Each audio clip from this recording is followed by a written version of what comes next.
Dit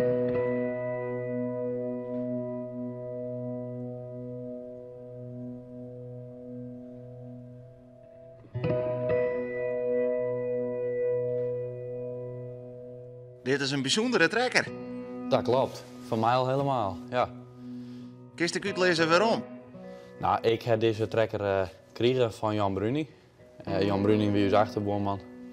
En daar wie ik altijd al. En ik ben helemaal gefascineerd van zijn trekkers. En hij is nu 2 jaar in staan. En krijgt varieteerd het hij zijn deel krijgt deze trekker.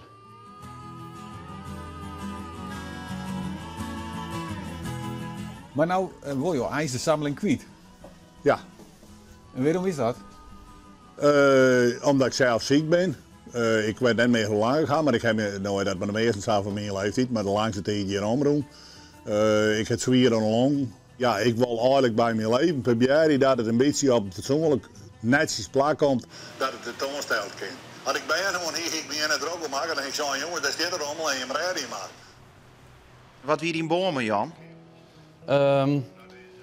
Ja, wie een soort van treddenpaken, is het niet meer. Ja, wie voor mij echt wel een man waar ik altijd wie en waar ik altijd goed mee praten kon. Ja.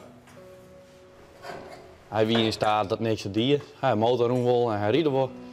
En ik heb hem uit de ere hek hem helemaal opknapt. Van Jan.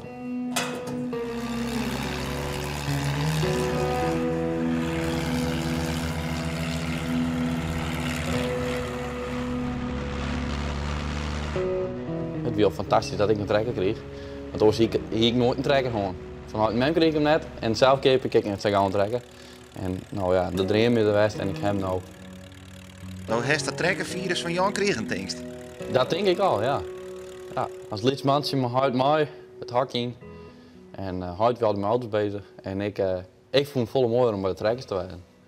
En zo ben ik er met Jan en dan ging Jan een blakje te rijden en dan ging ik mooi. En dan zo ben ik er wat ingegroeid. En ja, dat is fantastisch. Wat vind je zo mooi aan trekkers? Kun je het uitlezen? Het gloeit en dit is nou een echte trekker, kekelie. En daar hou ik van. Het gloeit vooral. En het werkje met trekker, ik mag graag even wat ploegie. En dat doe ik dan net met deze trekker, ja, maar gewoon het werk, trekken, werk. En trekkers op zich vind ik hartstikke mooi.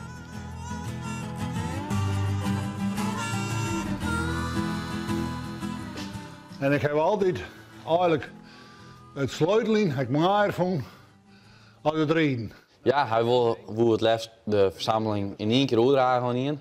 Omdat hij zelf geen zwanen heeft en zo. Helaas ken ik dat net, want ik heb puur de rond er net voor. En de trekkers wie het zo had, daar koek eigenlijk zelf net zo vol mooi. Dus dat is wel jammer, maar dit wie de trekker was nog van alles maar koest. Nou, echt mooi dat zijn passie via daar nou toch nog wat bestaan bloot. Ja, en vooral voor international. Ja.